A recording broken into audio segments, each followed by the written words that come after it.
Hello dear viewers, and a very warm welcome back to our channel where we bring you the latest insights and heartfelt stories from the ever-evolving world of the British royal family.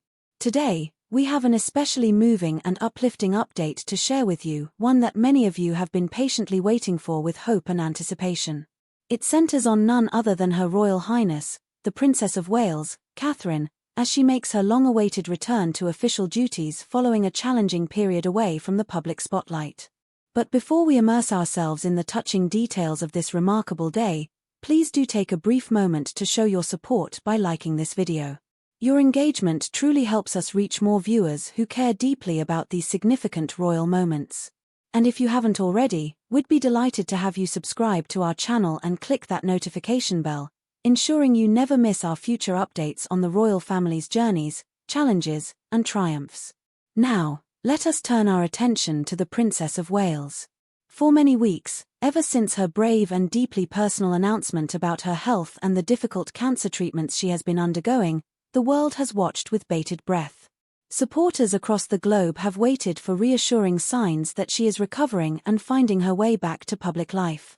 While official updates from Kensington Palace have sought to calm fears and keep the public informed, there's simply nothing quite like seeing Catherine herself smiling, engaging, and stepping back into the familiar rhythm of royal service. It had been just over a fortnight, a little more than 2 weeks, since her last public appearance, which notably also marked her absence from the cherished tradition of royal ascot in mid-June. Given this context, her most recent engagement carried a weight of immense emotional significance and was met with widespread joy, relief, and heartfelt encouragement from royal watchers and well-wishers everywhere. On Wednesday, the 2nd of July, the Princess of Wales embarked on a truly meaningful and symbolic outing. She paid a visit to the Cancer Wellbeing Centre at Colchester Hospital, nestled in the county of Essex. This centre is far more than just a medical facility. It stands as a sanctuary of compassion, dedicated to supporting individuals and families as they navigate the often overwhelming journey of cancer treatment and recovery. During her visit, the princess took a tour of an extraordinary space within the centre, the Royal Horticultural Society's therapeutic well-being garden. For those unfamiliar, the RHS is a cherished UK charity renowned for championing gardening and horticulture in ways that profoundly enrich communities. Their involvement in developing gardens like this highlights the deep and well-documented link between nature, mental health, and physical healing.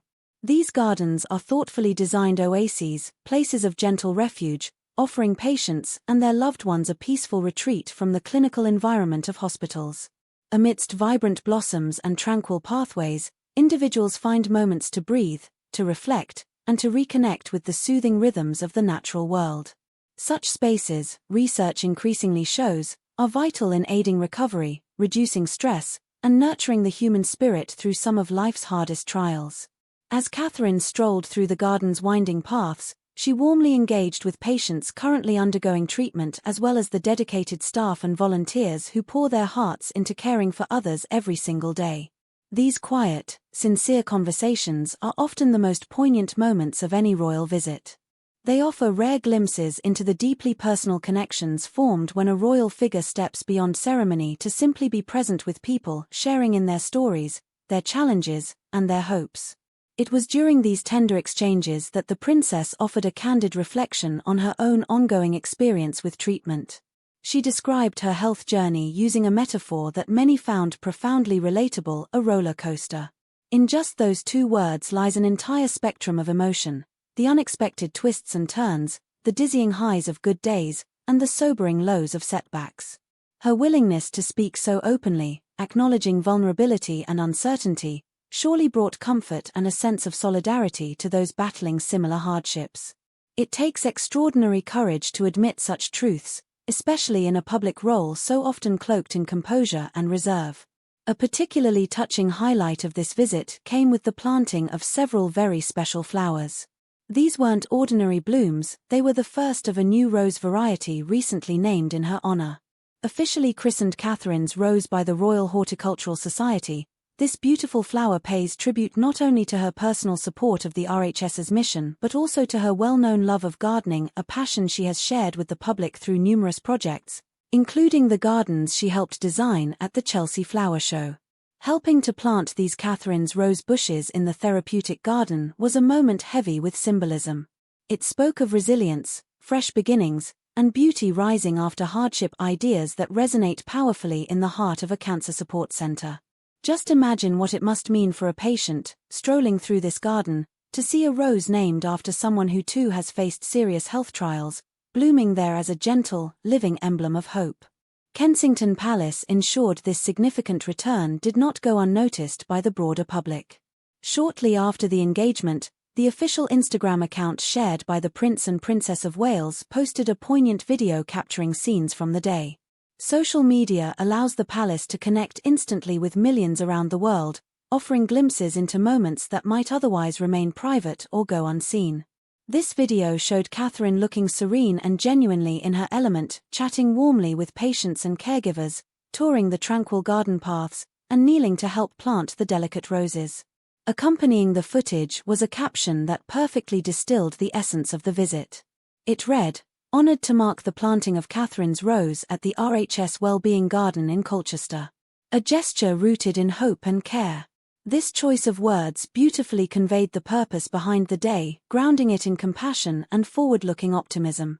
The message continued, extending heartfelt gratitude, grateful to spend time with NHS staff and volunteers tending this space and to see the rose incorporated into gardens supporting recovery and reflection across the UK. This not only highlighted the tireless dedication of healthcare workers and volunteers, but also hinted at the broader reach of the Catherine's Rose initiative. Indeed, this was no isolated planting. 50 Catherine's Rose plants were gifted specifically to the Colchester Centre, but this is only the beginning. Plans are already underway for up to 500 more roses to be distributed and incorporated into therapeutic gardens all across the United Kingdom. This means countless patients and families will encounter this special bloom, each one a small but profound reminder of perseverance, healing, and gentle solidarity. Seeing the Princess of Wales engaging so warmly, appearing healthy and deeply connected to the moment, was more than just reassuring, it was quietly triumphant. Observers described her as being completely in her element, suggesting an ease and authenticity that is sometimes elusive in more formal royal appearances.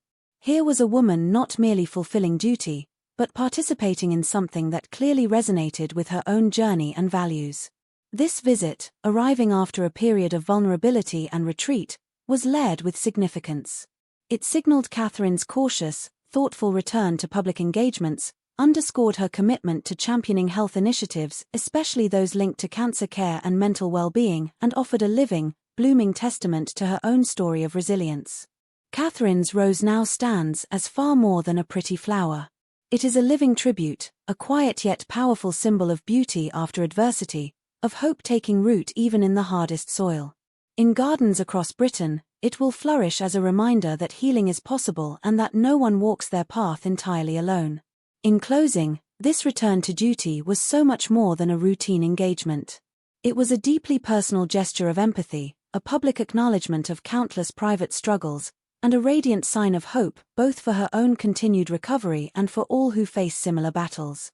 By sharing even a glimpse of her roller coaster experience, Catherine bridged the distance between palace walls and hospital corridors, reminding us all that strength often lies in the willingness to be tender and truthful. What did you think of the Princess of Wales's moving visit to Colchester Hospital? Did her openness about her journey resonate with you? And what are your thoughts on the beautiful Catherine's Rose initiative, destined to bring comfort to so many? We would love to hear your reflections, so please do share your thoughts in the comments below. If you found this story meaningful, don't forget to give it a like, it truly helps us reach more hearts around the world. Subscribe for more thoughtful royal stories and analyses, and join us next time as we continue exploring the enduring human stories behind the monarchy. Thank you so much for watching, and until we meet again, take care.